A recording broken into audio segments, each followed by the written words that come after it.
Welcome back to Greels Reels, everybody. Today's guest is one of the first people that I ever met when I started working with the GG's football. The dude came up to me right away after that first practice and introduced himself.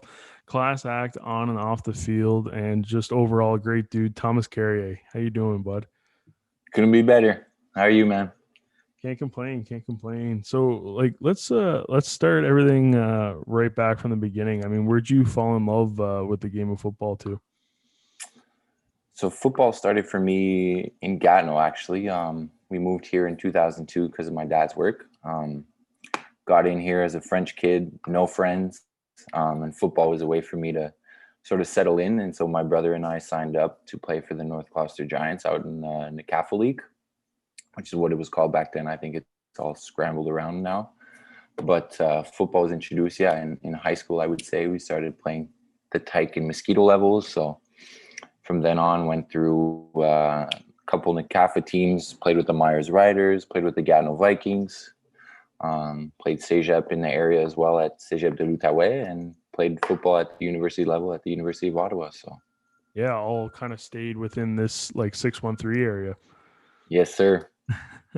So we're was the linebacker position like just an immediate destination for you, or did it take you a little while to find that that was kind of like your natural craft? Never was. Sort of developed that throughout university. Every team before that was defensive side of the football, but more as a defensive back slash safety. And then with JV's defense, played a couple games as a weak side halfback, and then eventually moved over to the strong side and played as a Sam linebacker. So it was a big change, but settled in fast enough, I would say, and had a lot of fun at that position. So What'd you take from like your time as like a free safety and whatnot into that like mm, linebacker position? I would say just the ability to read the play when you're back there. You really get the whole field. You get that panoramic view, right, and you get to see the entire play develop in front of you. So basically just having the ability to see a play develop before it develops and being able to identify a few cues and a few, basically find ways to take shortcuts, because I was never the fastest guy. And to me, my strength, I would say, was being able to see the play develop and then be able to react accordingly. Hmm. And so you mentioned you took the CEGEP route. Just tell me about that overall experience. I mean, there's a lot of guys on a football roster, right? So everybody Hmm. has their different routes. Some guys are, fresh out of high school. Other guys are transfers. Some come from the Hmm. CEGEP route and stuff like that. So tell me about that experience for you. Yeah, it was a unique one in my case. I stayed in the area, as I said, but I wasn't initially. Let's say I went to school in English my entire life, and the CEGEP in the area is strictly French. So I had to basically choose to go to CEGEP in French. I didn't have a choice. But I started off being able to go to a CEGEP in English, and then during the fall semesters, I would transfer back in French. So the language thing was pretty hard for me, but I developed strengths in both languages. But it's definitely advantageous as you. Let me rephrase that. When you enter university football, having gone through CEGEP, you definitely have an advantage because you have that extra football in you. You enter university at 20 years old instead of 18. 2 years, that 2 years difference is an enormous gap, because that's sort of where you'll mature as a football player.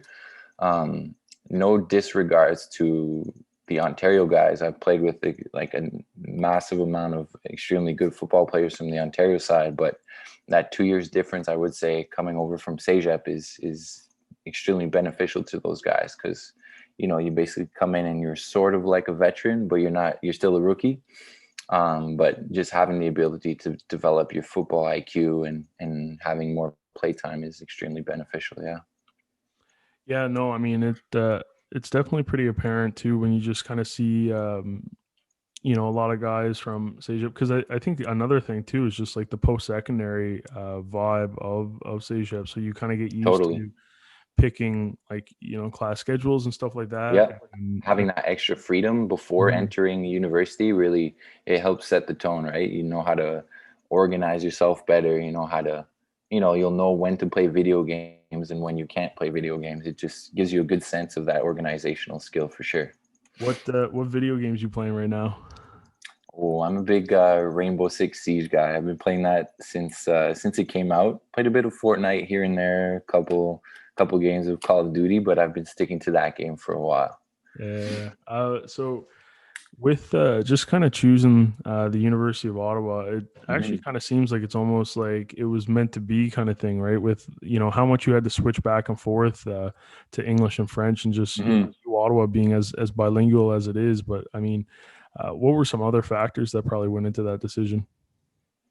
Honestly, I had an extremely good visit whenever I visited the school, and back then it was Devin Murphy, the defensive coordinator, and Stephen Watts. They were both there along my visit, and I had lined up a bunch of questions for them, and I just got a good vibe just from talking with them, and ran into a couple veterans on campus whenever we did my visit, and there, it was just a great vibe as soon as I entered this university, and it stayed all the way through. So I'm very happy with my decision. Do you remember some of those questions that you had prepared for when you were Yeah, coming in? I think I was just asking like pretty basic stuff, like what's the best way for a first year guy to get on the field? What do you look for in a defensive back? I would ask playbook questions. I remember this one clip, and I think they showed it to a couple of my teammates too. It was this clip of Action Jackson coming down from the safety spot and just lighting this dude up. And basically, they showed that video, and they were like, this is what we expect. So it was pretty exhilarating to watch that clip in the coaches' room with them, and it got me really excited to hit the field as soon as I got here. So yeah. What would you recommend to young football players in terms of like preparing that list of questions when they go and Hmm. start looking for a potential post secondary institution for Yeah. themselves? Obviously, you have to feel comfortable whenever you're visiting. You don't want to be super spontaneous in your decision making, but I would say, find the things that make you comfortable, and find, because the football part's going to be hard, and you got to find ways to have fun. And if you're going there strictly, I don't know, if you're going there, if you're accepting an invitation from a team strictly based off a limited number of factors, such as, if the football team is good or not, or if the coach has a good reputation or not. You got to be able to look at the global aspect, because that's what's going to affect your journey through university. It's not just going to be if you can get on the field right away or not. You got to look, who's ahead of me? Can I learn from that guy? Who are my teammates around me? Is there a big group of senior guys that are leaving next year? Am I going to have a shot to get on the field then? So it's a extremely tough decision to take. And I would just tell guys to take their time, evaluate everything, evaluate what makes you feel at home, evaluate just all these factors so that you take that right decision. Yeah, no, it's so apparent, and I think a big thing too, like a lot of recommendations that people say to recruits and stuff is make sure Hmm. that like you use all your visits, right? Because you do get like a limited number of them, and you're Totally. making sure that like you're asking the best questions and whatnot. Yeah. And don't just go on a visit to go on the visit, like you want to Mhm. make sure that every chance you get what you want out of it. You don't just tag along for the trip or for the partying with the vets at night, like you got to take the time for sure. Because And too often you'll see it's happened a number of times, and I know it's not just on the GGs, but like some guys come and go, and it happens way too often. And is that necessarily due to the fact that they didn't take the time during their visit? They didn't ask the right questions? Who knows? But it just goes to show that there's so many guys that are in and out of sports teams that you just take the time, no rush. Just make sure you take the right decision. Mhm. Yeah, and the thing is too is it's so circumstantial at the end of the day, right? And Hmm. things can change. So I mean, if you can prepare yourself and just have as much information, like knowledge is key, right? Like if you say you commit to a school and like that like hey, you might not see playing time for 3 years just because of the guys ahead of you. And if you're okay with that, like you're okay with that, right? And 100%. Yeah. it's just like, but that decision, if you know the information and you accurately make it, then like you'll be a lot more okay with the Yeah. scenario as opposed to you're almost getting blindsided and you're like, wait, what? I'm not seeing the field for Getting 3 years surprised. maybe. Yeah, exactly. It's a tough one for sure. So Mm, your first season with the GGs, just take me through the motions of that and really setting the tone. it sucked. Yeah, I got here because that's the thing. When you come here from CEGEP and join an Ontario team, if you take 3 years to complete your CEGEP, you should arrive here and have 5 years to play. No more, no less. So I got here and already the clock was ticking. Um, but I soon found out that you needed your 8 courses out of CEGEP in that last year to be able to hit the field in Ontario. So I had a bit of some academic issues, and I was basically ineligible throughout that whole first year. I would strictly practice and never hit the field, no matter how good I practiced. I didn't even have the choice. That was my reality. I would practice and not even get the chance to play. So it was tough. I definitely learned a very, very important lesson that school comes first. It just sucks that I had to find out the hard way and not be able to hit the field at all. I'll always remember this one practice. That's it. So whenever you're on the practice squad, you're playing against the best on O, basically. And we had Derek Wendell and Mitchell Baines on that offense that year. Both were all Canadians.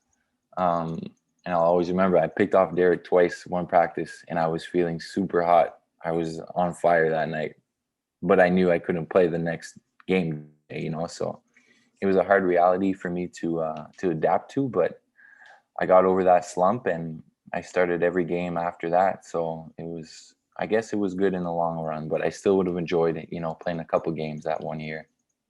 No, for sure. It's definitely something. I mean, I'm guilty of that mistake too. I mean, I ended up having to spend a year out of college after high school Mm-hmm. because I didn't really look at academics in the light that I probably should have, right? And it's unfortunate when you make that you make that realization a little bit too late. But Yep. if you can always readjust and adapt and And make up overcome for it it. for sure.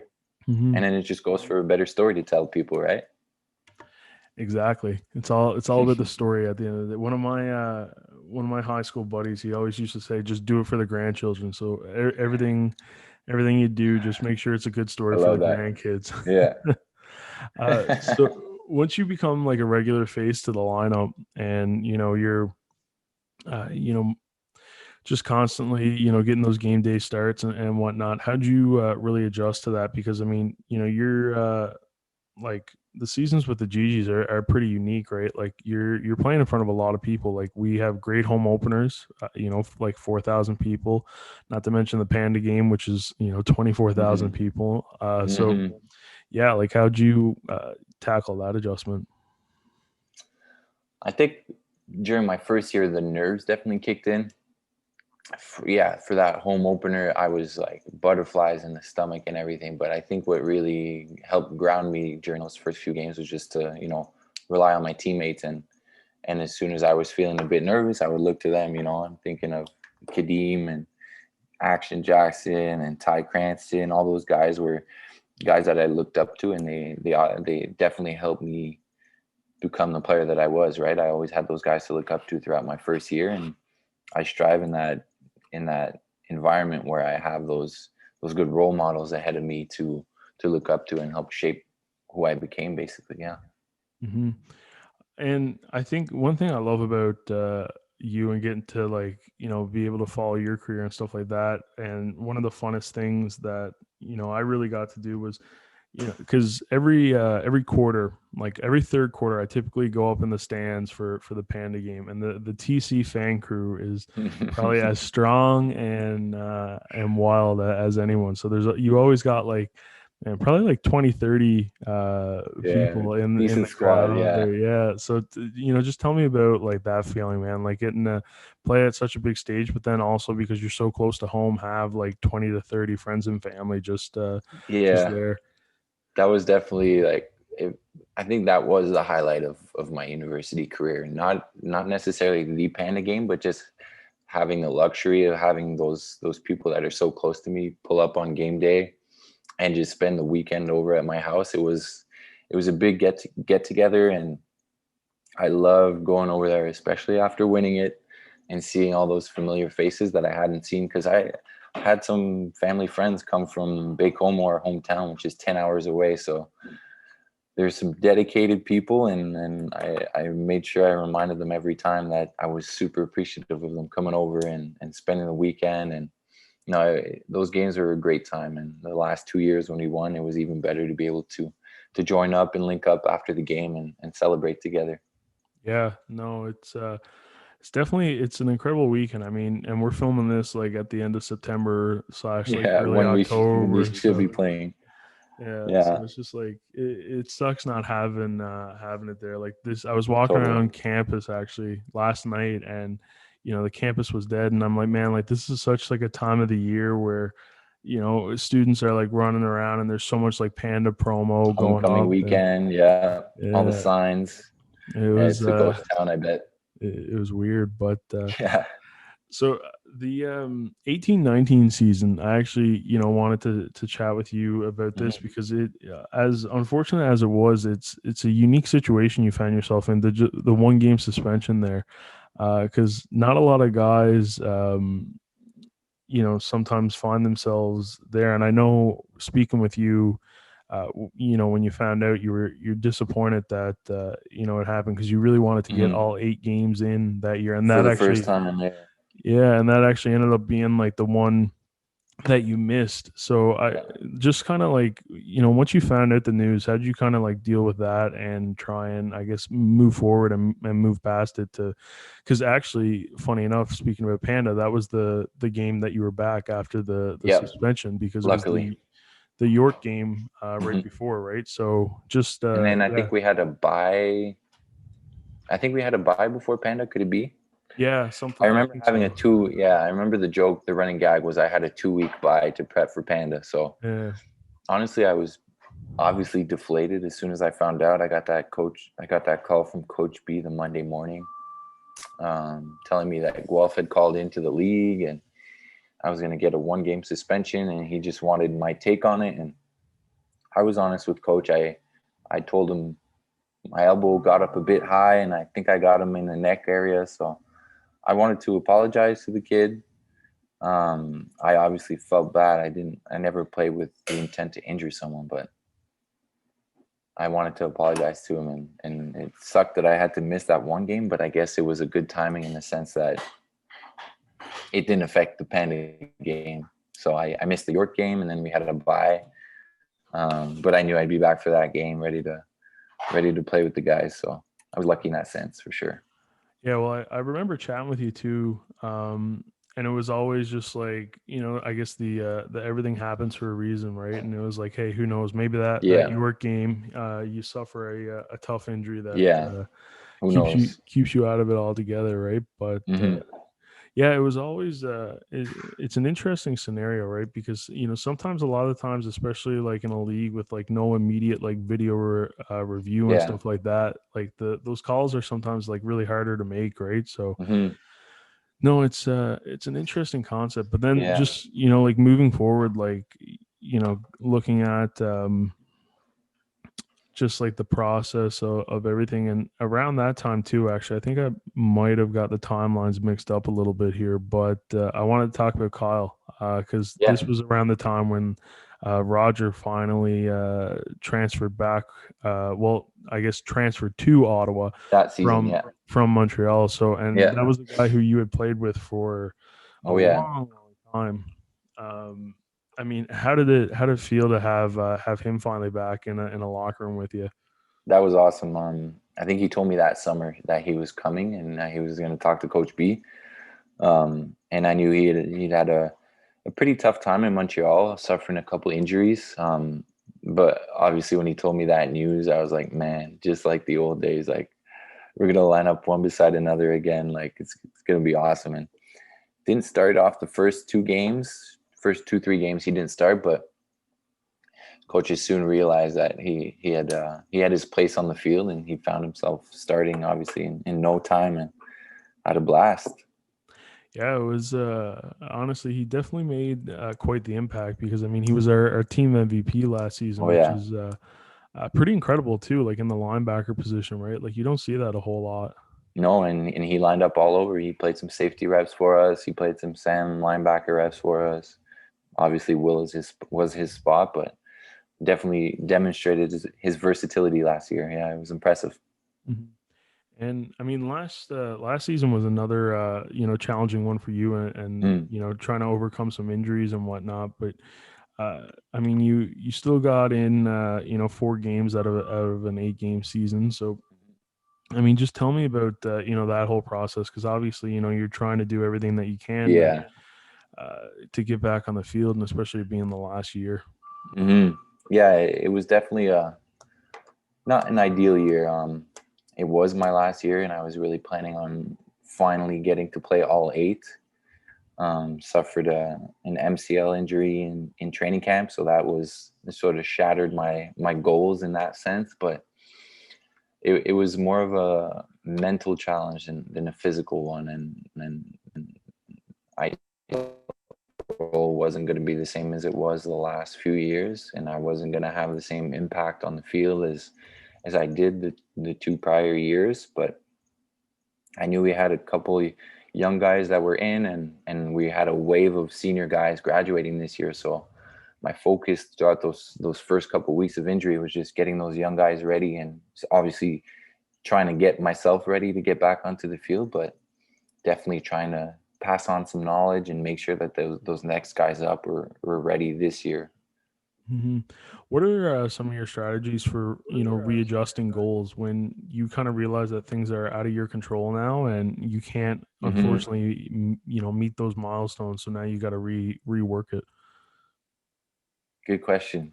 Um, how did I readjust? I think it's just a matter of like your perspective, how you see it, and obviously I didn't have I couldn't physically get on the field, so it was more of a mental battle. Like I had to get over the fact that I wasn't going to be able to play as much as I wanted to, and I think and that's it. It was just a matter of realigning in my perspective and trying to figure out ways to still help out the team, even though I couldn't be there physically. It was more of a okay, well, what can I do now? hmm So I mean, it definitely seemed to work out because what was interesting and knowing what we know now with like the cancellation of the CFL Combine, but you ended up before the Combine got canceled, the regional one in Montreal, you got like a late invite there. So I mean, that must have Hmm. been like an interesting kind of process of thinking that you Yeah. didn't get invited, but then a few weeks before you kind of you find yourself with that invitation. I mean, how did you just like rework that? Like, I mean, that must have been an interesting process for you. It was interesting indeed, but it wasn't too complicated. I just started grinding away. It was pretty. It caught me off guard. It did, but I was like, heck, why not? Like I get this opportunity. It's only gonna come around once. Why not try it? So I think that I found out that Friday. The Monday I was in the gym at 7 o'clock. With Kyle and Raf, Tremaine, Rayshon. We were grinding as often as we could at 7 o'clock in the morning in the weight room, and basically taking every opportunity I could get. Every time I could try to get better and get prepared for that combine, I would. So it was tough, but and it was weird because it didn't pan out after all. I obviously the combine got canceled, but it was still fun to try to get ready for that moment. It would have been fun, obviously, to actually go through it and experience that type of event, that type of day with all that pressure around us. But it is what it is, right? Yeah, well, like we've been saying, right? Everything happens for a reason. So I mean, maybe For sure. because I mean, you've been the last few months, and kind of how we reconnected was just, you've been living it up, Yeah. man. Like all Yeah. these camping trips and stuff like that. Just tell me all about those, man, because they look incredible.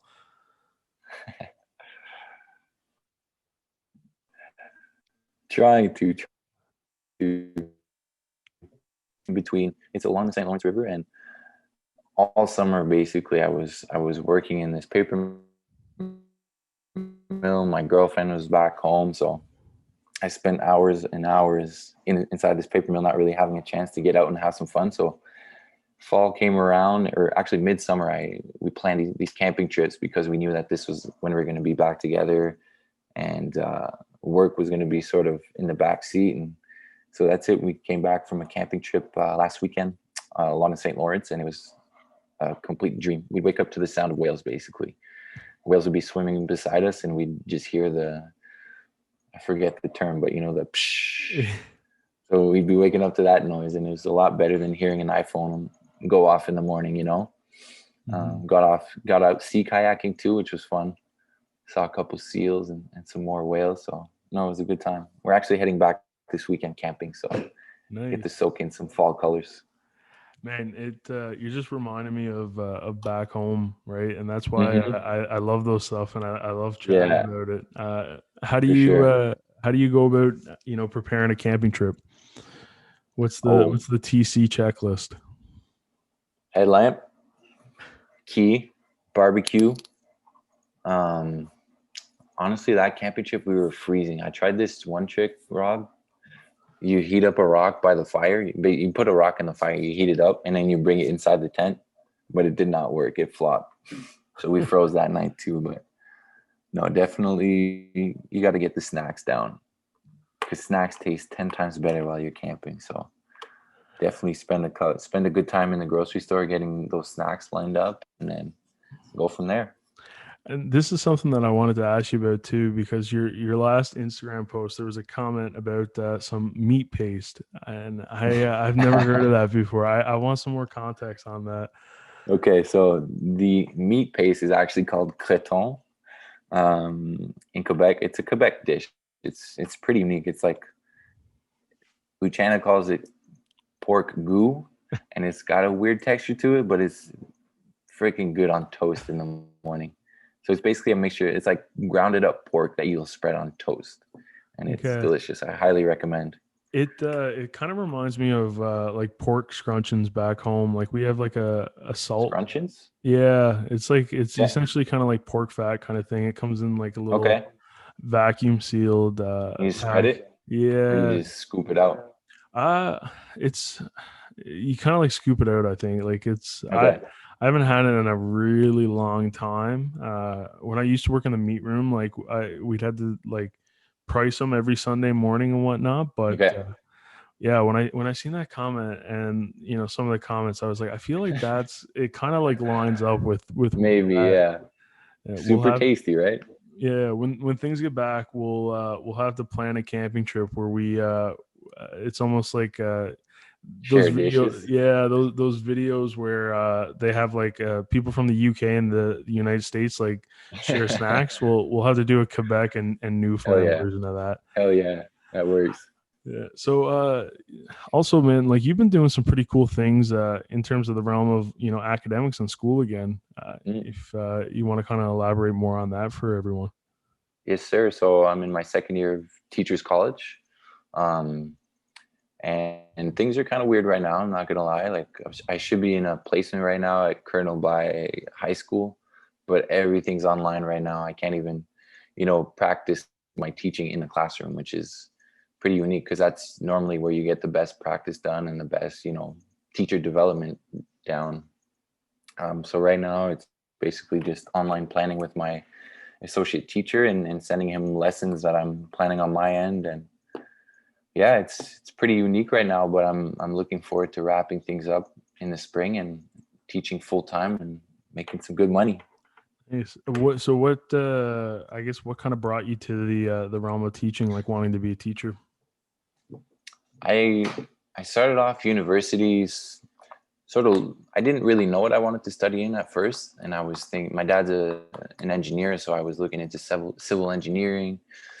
That didn't pan out. I didn't have the grades, and the physics and the chemistry courses just, so it was a no go, and I soon realized that. But yeah, I was taking many English courses and a few geography courses, and did a few coaching gigs. And I think fourth year of university, I was like, man, why don't I get into teaching? I would still be able to be involved in football. I could still coach like a high school team, and teaching looks fun. So chose that avenue, and here I am now, ready to finish up and wrap up my second year.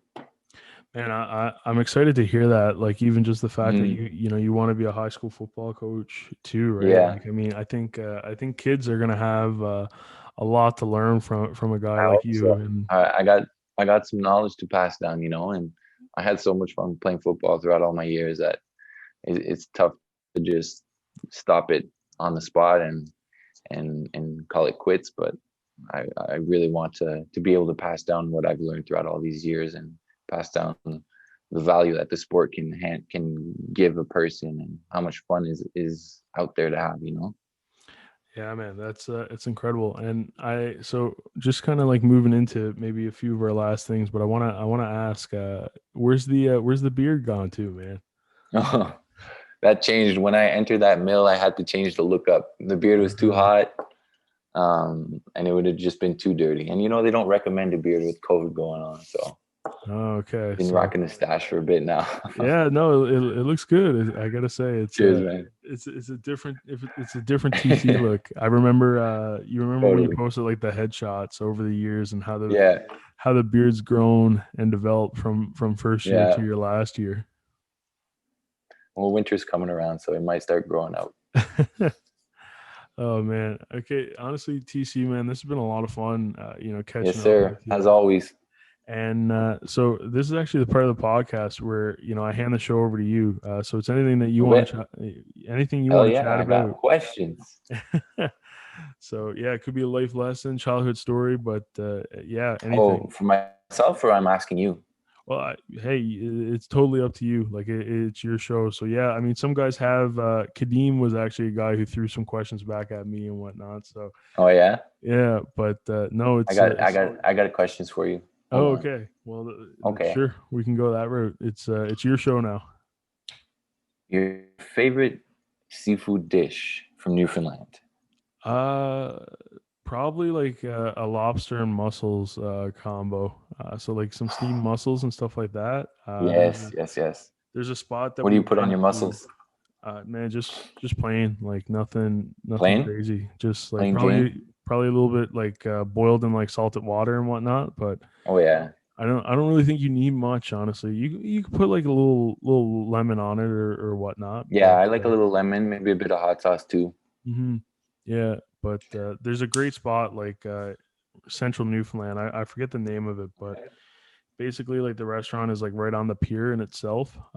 So like you go and like Wow. the lobsters are incredible and the mussels are fantastic too. I bet. I bet. I've been to Newfoundland once. Yeah, Cornerbrook? Corner Brook. Went Okay, up nice. went to Cornerbrook and walked up Grosemore. Yeah, Unreal. man, Unreal. I'd go back. I haven't even done that yet. Dude. It's a Yeah, six it's hour worth drive it. for me. See where I'm from. Oh shoot, eh? Okay. So you don't get up there much for like something like that, right? Like I think Yeah, yeah. Not worth it. the West Coast, I've been a couple times for like Okay. hockey and And volleyball. Cornerbrook is on the west coast, right? Yeah, And it's yeah. So tiny. Yeah. it's right up top. But okay, yeah, Mm. it's a good question. Yes, sir. That's all you got for me. Hold on. I'm gonna ask him. Okay. Okay, your favorite U Ottawa memory? Oh man, um, man, collectively, like the stuff that we were able to accomplish with the football team was just Just incredible, right? just one. You got to pick one. I think that first Panda win, like snapping that streak. especially like losing in double overtime the year before and thinking that Yeah, the year we before, were yeah. so close to having it. Man, that like just that was such a fun day. Like overall, like waking up in the Nothing morning beats it. and then winning the way that we did, right? Because we Yeah, really, um, well, I mean, they had that. They had that the trick play with Loki, yeah, and to they start and they off the game. yeah, and they scored, and it was like, and that was kind of like the history of like us, like kind of like in that losing streak was that they, Carlton always like started strong and like scored right away, whether it be a kickoff return or Shout out something. to my boy Cody Cranston. It was a running gag that he would always get torched on one play during Panda, but he overcame that play that one game. And shout out to him because we got back to the bench and we just laughed. We laughed. We're like, man, it had to happen at least once, you know. hmm Yeah, So so it was just like, there was like that split second of like, oh, like is this gonna be like same old kind not of thing? again. Yeah. And but then like man, like credit to the offense, credit to the defense, like everything Mm, just kind of like clicked, and the guys yeah. just like, man, the roll with it. Sawyer had like what 400 yards, something like that. Oh yeah. It, Torched them. it Five, was five, six touchdown passes. yeah, it was Something so much crazy. fun. Like it Yeah, was, it was. and then like man, like what was crazy too was like after the game, like I remember I was walking out of like a 7 to 10, like probably a week after, and I just had like my team jacket on, Yeah. and this person they came up to me and they were just like, hey, like you're on the football team. I just wanted to thank you because like this was my last year at U Ottawa, and just like being able to run out onto the field in like my last There you year, go. it was so nice, right? And obviously like I got nothing to do with the game. Like I'm there on the sideline. Like I like to be, if anything, like a glorified morale booster if I can, right? But no, so it was just so cool to actually Yeah. have like a little small Have that part. impact hmm for sure. and yeah, I think like that day overall it was crazy. Hmm. Yeah, like that one tops it, but I mean, like I said, it's almost like you can't pick a favorite, man. Like Hard to choose one. Yeah. yeah, there's even some stuff outside of football, right? Like the University of Ottawa really, gave me a lot of opportunities and Mm. embraced me to do some pretty cool things, right? And I now just as an alumni, I'm excited to kind of go on, with my other like endeavors, having that, Under your reputation belt. of being a Gigi's Hmm. alum, right? Hmm. Yes, Yeah. sir. Okay. Hey, TC, I think this is a great spot to leave it off on, man. I Yes, appreciate you sir. I taking the agree. time to chat. And Appreciate you too, Rob. and to the people listening, thanks for listening all the way to the end. If you enjoy this podcast, make sure to share it with a friend. And yeah, in the meantime, stay best kind.